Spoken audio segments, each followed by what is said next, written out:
Welcome to That's Good Sports. I am Brandon. Yes, I'm walking into the NFL Network's clickbait trap, and I don't care perna. The NFL Network's Adam Rank picked the Denver Broncos to go 2-14 this year. Congratulations. You're 2-14, you get the first pick in the draft. Pretty strange, a guy with the last name Rank sucks at ranking things. Probably ranks wearing a t-shirt under a sports coat as a power move like a real idiot. Today we're going to talk about why the Broncos are not going to go 2-14 and why now Adam Rank is my worst enemy at the NFL Network. Let's get sports.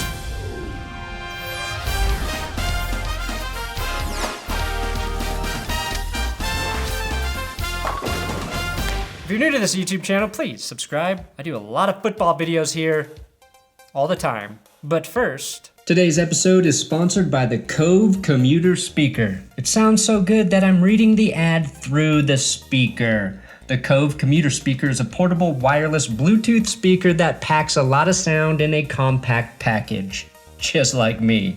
A single charge gets you up to 8 hours of sound. It has an indoor and outdoor mode for the best possible sound, a subwoofer, that's right, a subwoofer, and its Bluetooth connection reaches up to 30 feet. If you're looking for a great portable speaker, check out KOVE with my link in the description. It's only $70 with my link, which is a 65% discount to you. Check it out.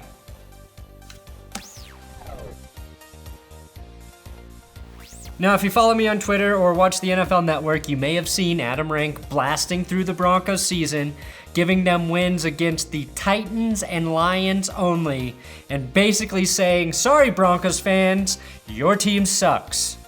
If all you have to do is say stupid shit to make it to the NFL Network these days, I have no clue why they haven't given me a call. I've been being an idiot about football for close to 7 years now, and I am nowhere closer to getting paid stupid money to say stupid words about stupid sports on stupid TV. It's sad, really, because I could literally out-stupid every famous stupid sports talker there is, especially Deion Sanders. What brilliant insight did Adam Rank provide us with during his blasting of the Broncos? The Broncos went out and hired a 60-year-old coach. They brought in the least mobile quarterback in NFL history. That must have taken him an entire minute of research to do, which admittedly is still better than Skip Bayless today. Chris Paul was making fun of James' man boobs in practice to the point that he broke down in tears and had to leave a couple of practices. Who got duped? And duped hard by Sports Talk Barry. Now, Rank lost any credibility the moment he said the Raiders are a much improved team. Going to Oakland, I think the Raiders are much improved this season. He was contradictory, saying, I think there's a lot of talent in Denver. Congratulations. You're 2-14. If you go back and look at the teams that have won 2 games or fewer in the last 5 years, you're only getting Cleveland twice, the 2016 Niners, and the 2014 Bucks and Titans. And that's it. And guess what? None of those teams had Von Miller, Chris Harris, Bradley Chubb, Phillip Lindsay, Emmanuel Sanders, or anywhere close to 22 Janos, which made it a lot easier to lose 14 plus games. Furthermore, in the last 19 years, the Broncos' worst season, the season in which Josh McDaniels was fired before the end of the year for famously only soliciting prostitutes that looked like Tim Tebow, Denver went 4-12. Their rock bottom in the last 3 decades is 4 wins. You have to go back to 1982, the strike-shortened season, as the last 2-win Broncos season, which was 2-7 before Pat Bowlen and before John Elway, and you have to go back all the way to 1964 for their only 2-win season, which came during a 14-game schedule. Thank you, Corey Moat, for bringing some of that to my attention on Twitter. You're not going to beat the Chargers. They beat them last year with Vance Joseph and Case Keenum, bruh. That's like digging out of prison with a spoon. Joe Flacco's been in the NFL for 11 seasons. He's only finished with a worse record than 8-8 twice, and neither of those years did he play a full season. Joe Flacco is elite at having just above a 500 record, but he had good defenses in Baltimore, you might say. What do you think Denver will have with a ton of talent on defense and the best defensive coach from 2018? Okay, I get that the Broncos may not be very good next year. We can be honest and say an average performance from the team is more than likely, based on the fact that they have only won 5 and 6 games each of the last 2 seasons and just went through a bunch of changes. Basically though, I think this is a trick posed by Adam whoever to get you to click on his video, a trick to get you to watch the NFL Network's dumb 2-minute season pick'em segments, because if he really believes this, he should be fired for gross negligence, because this is really gross, and I don't even want to think about him wearing a negligee. Personally, I think if you float a take this absurd, one of 2 things should happen. If the take comes true, you get your salary instantly doubled and an extra month of vacation. But if you're wrong, you have to resign, publicly apologize to the team you slandered, and then finally, you have to waive your right to the First Amendment for the rest of your life. That way, instead of enabling these windbags, we can hold them accountable. The only place this does not apply, of course, is to satirical fake sports anchors. We can say whatever we want.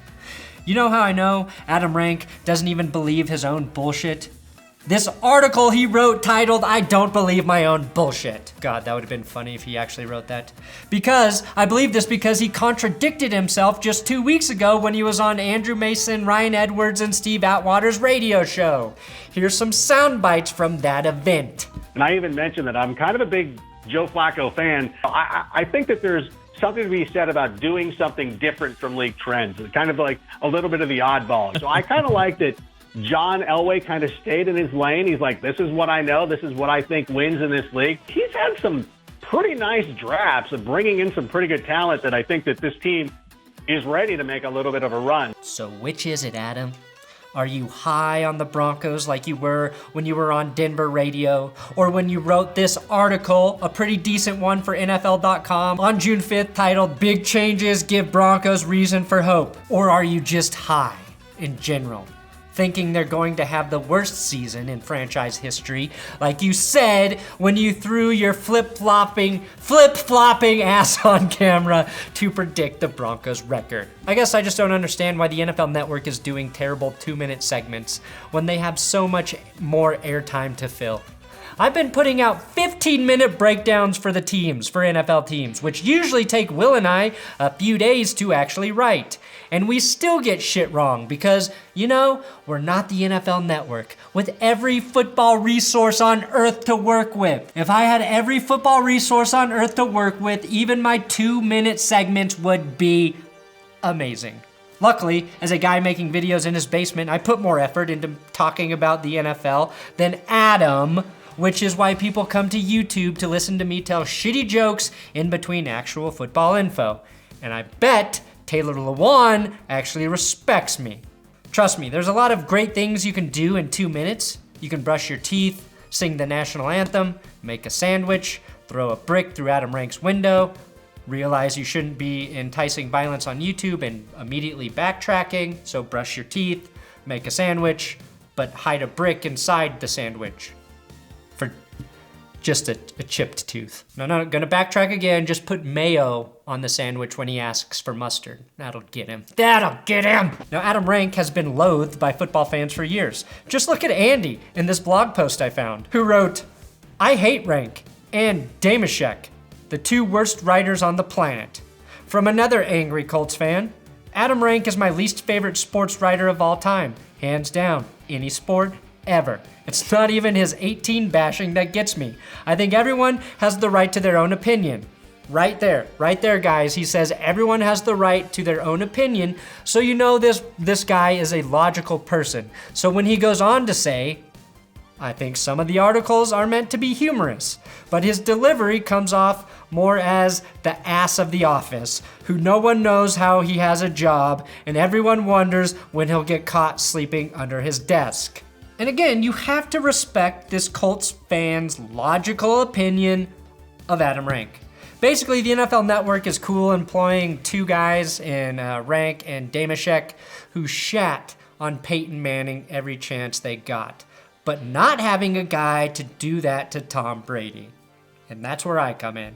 Peyton Manning was always a fairly easy target because he's a funny-looking dude who did a million commercials and struggled in the playoffs for the first 5 or 6 years of his career, even though he was carrying terrible teams.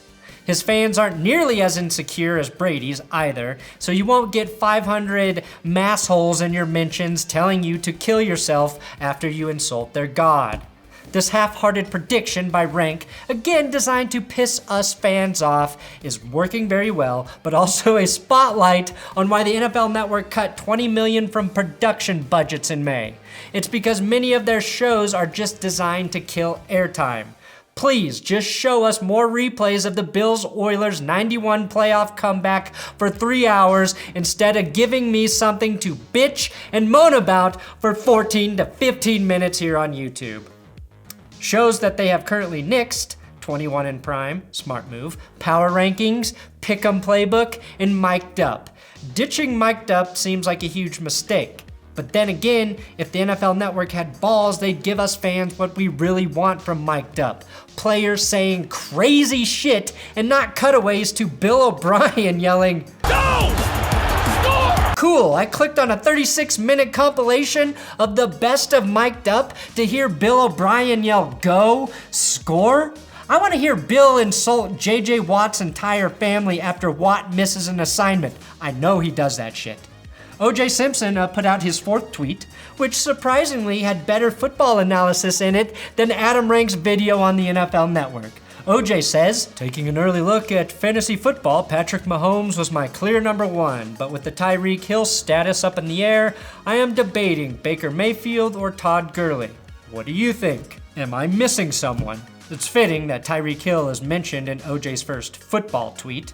When OJ acknowledges that your star player did some bad shit, it's time to stop defending this guy, Chiefs fans. It's like if Hitler denounced the Jim Crow laws in America. I also appreciate the people that are replying in earnest to OJ's fantasy football takes. It's admirable to be so passionate about fantasy football that you're willing to look the other way on the fact that OJ brutally ended 2 extremely innocent people's lives. But if you do love fantasy football that much, might I suggest checking out the NFL Network's fantasy football analyst, Adam Rank? Thanks for watching another episode of That's Good Sports. Please subscribe here on YouTube. I'm on Twitter, Instagram, @BrandonPerna if you want to talk to me about football or how to pretend to be happy even though the crushing obligations of your mortgage put the fear of God in you every month. Also, give @WillKey6 a follow on Twitter. He is my football writing partner and he helps me write football such things.